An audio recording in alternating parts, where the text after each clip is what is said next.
પ્રિવિલોન બિલ્ડરે કરેલી છેતરપિંડીને લઈ રોકાણકારો રોષે ભરાયા છે અને રોકાણકારોએ આગામી રણનીતિને લઈને બેઠક કરી હતી અને પીડિતોએ બે સ્કીમમાં 7 લોકોની કમિટીની રચના કરી છે। રોકાણકારોએ હિરેન કરિયાની હાજર કરવાની માંગ કરી છે અને સાથે જ પીડિતોએ કલરવ બિલ્ડર તેમજ જમીન માલિક અશોક પટેલ સાથે સેટલમેન્ટ માટે પણ તૈયારી દર્શાવી છે। જો યોગ્ય ન્યાય નહીં મળે તો રોકાણકારો કાયદાકીય લડત આપશે। બે સ્કીમમાં 200 લોકોના 40 કરોડ રૂપિયા ફસાયા છે।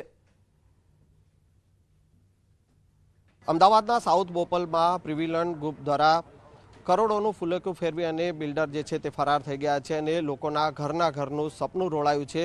પીડિત લોકો જે છે, ભોગ બનનાર લોકો છે, તેઓએ અત્યારે સાઉથ બોપલમાં બેઠક કરી છે અને હવે ક્યાંક ને ક્યાંક એ જે ફરાર બિલ્ડર જે છે તે પકડાય અને તેઓને ન્યાય મળે તેવી માંગ જે છે તેઓ કરી રહ્યા છે। પીડિત લોકો જે છે તેઓ આપણી સાથે છે। શું છે આખો મામલો? બે બિલ્ડિંગો અહીંયા જે બનાવવાની હતી ઘરના જે હતું અને શું તમારા લોકો સાથે શું છેતરપિંડી? સર, પ્રિવિલોન ગ્રુપ દ્વારા બે પ્રોજેક્ટ બહાર પાડવામાં આવ્યા હતા। એક છે 14 માળનું જેમાં મલ્ટિપલ ટાવર્સ હતા અને એક 22 માળનું જેમાં પણ મલ્ટિપલ ટાવર્સ હતા। અત્યારે આપણે એક્ઝેક્ટ એ જગ્યાએ ઊભા છીએ, એની સામેની જગ્યાએ ઊભા છીએ જ્યાં 22 માળનો પ્રોજેક્ટ આવવાનો હતો। સર, પ્રિવિલોન ગ્રુપ દ્વારા રેરા અપ્રુવલ પહેલાં લોકોને પ્રી લોન્ચ બુકિંગ સસ્તા ભાવે આપવાના નામે એમણે લોકો પાસેથી પ્રી લોન્ચ બુકિંગ કરીને પૈસા એકઠા કર્યા અને અત્યારે બંને બિલ્ડરો આનું ઉઠમણું કરી चुका है। ये भी चर्चा हम कानूनी कार्रवाई की चर्चा कर रहे हैं। अगर ये काम सेटलमेंट से पच जाए, आपस में बैठ करके दोनों बिल्डर और दोनों खेडूत मिल करके आ जाएं और सामने बैठ करके 200 रोकाणकारों को जो पैसा फंसा हुआ है अगर वो क्लियर कर दें तो ये बहुत अच्छा होगा। अदरवाइज क्या हमको लीगल कार्रवाई करनी पड़ेगी दोनों बिल्डर्स के ऊपर।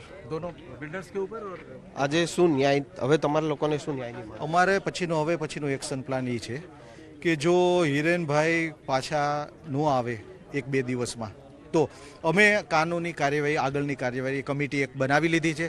કાનૂની કાર્યવાહી તરફ આગળ વધી રહ્યા છે આ રીતે। બિલકુલ, તો આ છે ભોગ બનનાર લોકો કે જેઓ હવે ન્યાયની માંગ કરી રહ્યા છે। જે બિલ્ડર લોકો જે તેઓનું કરોડોનું ફુલેકું ફેરવીને પલાયન થઈ ગયા છે, તો ત્યારે હવે તેઓને ક્યાંક ને ક્યાંક ન્યાય માંગી રહ્યા છે અને જો ન્યાય નહીં મળે તો કાયદાકીય લડત માટે પણ તેઓ તૈયાર છે। કેમેરામેન ખેંગા રાઠોડ સાથે સંજય ટાંક, ન્યૂઝ 18 ગુજરાતી, અમદાવાદ। અમદાવાદમાં તસ્કરોનો આતંક વધતો જોવા મળી રહ્યો છે। બોપલમાં ટ્રકમાંથી ડીઝલની ચોરી કરવામાં આવી હતી અને હથિયારો સાથે તસ્કરો સીસીટીવી કેમેરામાં કેદ થયા છે।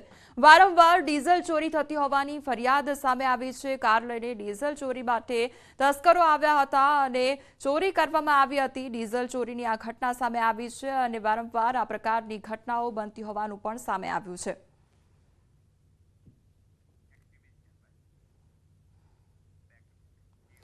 દાહોદ ખાતે નવજાત બાળકી મળી આવી છે અને વડવાસ નજીક નદી પાસેથી આ બાળકી મળી આવી છે। સ્થાનિકોએ પોલીસને જાણ કરી બાળકીને સારવાર માટે ખસેડવામાં આવી છે। પોલીસે સમગ્ર મામલે તપાસ હાથ ધરી છે। આ તરફ દીવમાં રખડતા ઢોરનો આતંક જોવા મળ્યો છે અને ઘોઘલા બીચ વિસ્તારમાં આખલા બાખડ્યા હતા તો સ્થાનિકોએ છૂટા પાડવા પથ્થર અને પાણી ફેંક્યું હતું અને બાખડેલા આખલાઓને બાઇકને અડફેટે લીધું હતું તો વિડીયો સોશિયલ મીડિયામાં વાયરલ થયો છે। તો રખડતા ઢોરોનો આતંક જોવા મળી રહ્યો છે દીવ ખાતે અને તેના કારણે વાહનોને પણ નુકસાન પહોંચી રહ્યું છે તે અંગેનો વિડીયો પણ સામે આવ્યો છે। તો આખલાઓ બાખડવાની આ ઘટના સામે આવી છે અને રખડતા ઢોરોનો આતંક દીવમાં જોવા મળી રહ્યો છે જેના કારણે જે વાહન ચાલકો છે, જે રહેણાંક વિસ્તારોમાં લોકો રહી રહ્યા છે તે લોકોને પણ મુશ્કેલીનો સામનો કરવો પડી રહ્યો છે। ત્યારે જે બાખડેલા આખલાઓ છે તેમને છૂટા પાડવા માટે પાણીનો છંટકાવ પણ કરવામાં આવી રહ્યો છે। આ તરફ છોટાઉદેપુરમાં માનવભક્ષી દીપડાનો આતંક જોવા મળી રહ્યો છે। પોટિયા ગામે વૃદ્ધ દીપડાનો હુમલો કરવામાં આવ્યો અને ખેતરમાં કામ કરતા સમયે હુમલો કર્યો હતો। વૃદ્ધને સારવાર માટે હોસ્પિટલ ખાતે ખસેડવામાં આવ્યા છે। વન વિભાગે દીપડાની શોધખોળ હાથ ધરી છે।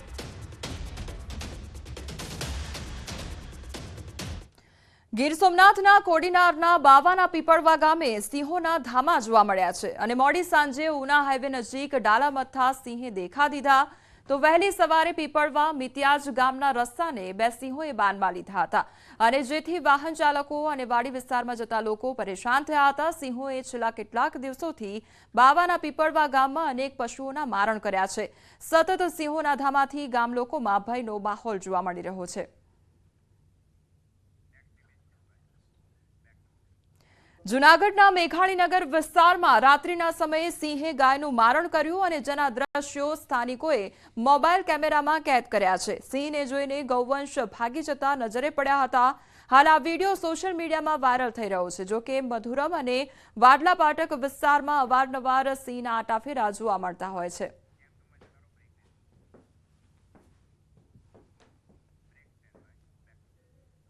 સમાચારોમાં આગળ વધીએ તે પહેલા રોકાઈશું એક બ્રેક માટે.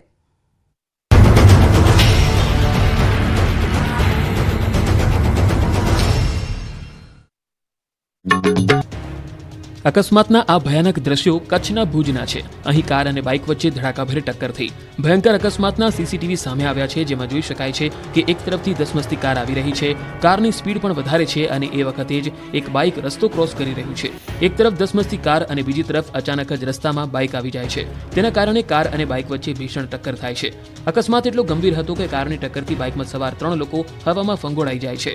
ભુજના કોડકી રોડ પર આજે સવારે આ અકસ્માતની ઘટના બની, જેમાં કારની ટક્કરથી 2 લોકોના મોત નીપજ્યા. ચોંકાવનારી વાતો એ છે કે એક જ બાઇકમાં 3 લોકો સવાર હતા અને સામેથી પૂરપાટ આવતી કારે બાઇકને જોરદાર ટક્કર મારી હતી. ટ્રાફિકના નિયમોનો ઉલાળ્યો કરીને એક જ બાઇકમાં 3 લોકો સવાર હતા અને અકસ્માત થતા તેઓને આ 3 સવારી ભારે પડી ગઈ.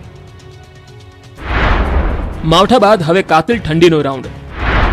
હવામાન વિભાગે કરી આગાહી. થોડા દિવસ આકાશમાં વરસાદી વાદળો ઘેરાયા. કેટલાક વિસ્તારોમાં માવઠું પણ ત્રાટક્યું. વાતાવરણ પલટાતા ખેડૂતોના જીવ અદ્ધર થઈ ગયા હતા. પરંતુ હવે ખેડૂતો માટે થોડા રાહતના સમાચાર પણ આવ્યા. હવામાન વિભાગે આગાહી કરી છે કે આગામી દિવસોમાં રાજ્યનું હવામાન સૂકું રહેશે. 24 કલાકમાં લઘુત્તમ તાપમાનમાં 2 થી 3 ડિગ્રીનો ઘટાડો જોવા મળશે, જે બાદ તાપમાનમાં કોઈ ફેરફાર જોવા નહીં મળે. રાજ્યમાં વરસાદની શક્યતા નહીવત છે. જો કે હવામાન વિભાગે જણાવ્યું કે માવઠા બાદ હવે કાતિલ ઠંડીનો કહેર શરૂ થશે. આગામી 24 કલાકમાં તાપમાન ગગડશે. અરબી સમુદ્રમાંથી ભેજ આવી રહ્યો છે, જેના કારણે રાજ્યમાં ધુમ્મસભર્યું વાતાવરણ જોવા મળી રહ્યું છે. आने वाले दिनों के लिए जो गुजरात स्टेट के लिए फोरकास्ट है उसमें ड्राई वेदर प्रिवेल करेगा और मिनिमम टेम्परेचर की बात करेंगे तो मिनिमम टेम्परेचर में 2 से 3 डिग्री की गिरावट दर्ज होगी आने वाले 24 घंटे में. उसके बाद टेम्परेचर नो लार्ज चेंज में रहेगा और मिनिमम टेम्परेचर रियलाइज की बात करेंगे तो मिनिमम टेम्परेचर जो अहमदाबाद में रियलाइज हुआ है वो 16.5 डिग्री सेल्सियस और गांधीनगर में 16 डिग्री सेल्सियस. આ તરફ રાજ્યના કેટલાક વિસ્તારોમાં સવારના સમયે ધુમ્મસભર્યું વાતાવરણ સર્જાયું. કેટલાક વિસ્તારોમાં વાદળો પણ ઘેરાયા હતા. વહેલી સવારે દાહોદના વિવિધ વિસ્તારોમાં ધુમ્મસભર્યું વાતાવરણ છવાયું. ધુમ્મસના કારણે વિઝિબિલિટી ઘટી. દાહોદમાં હિલ સ્ટેશન જેવો માહોલ સર્જાયો હતો.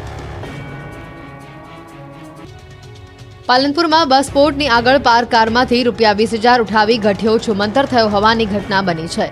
આ સમગ્ર બનાવ સીસીટીવીમાં કેદ થયો છે. વાયરલ થઈ રહેલા દ્રશ્યોમાં જોઈ શકાય છે કે બસ પોર્ટ પાસે આવેલા એક બેંકમાં શિક્ષક પોતાના દાગીના મૂકવા માટે આવ્યા હતા અને તે સમયે ગઠિયાએ આયોજનપૂર્વક બેગ પડાવવાનો પ્રયાસ કર્યો હતો.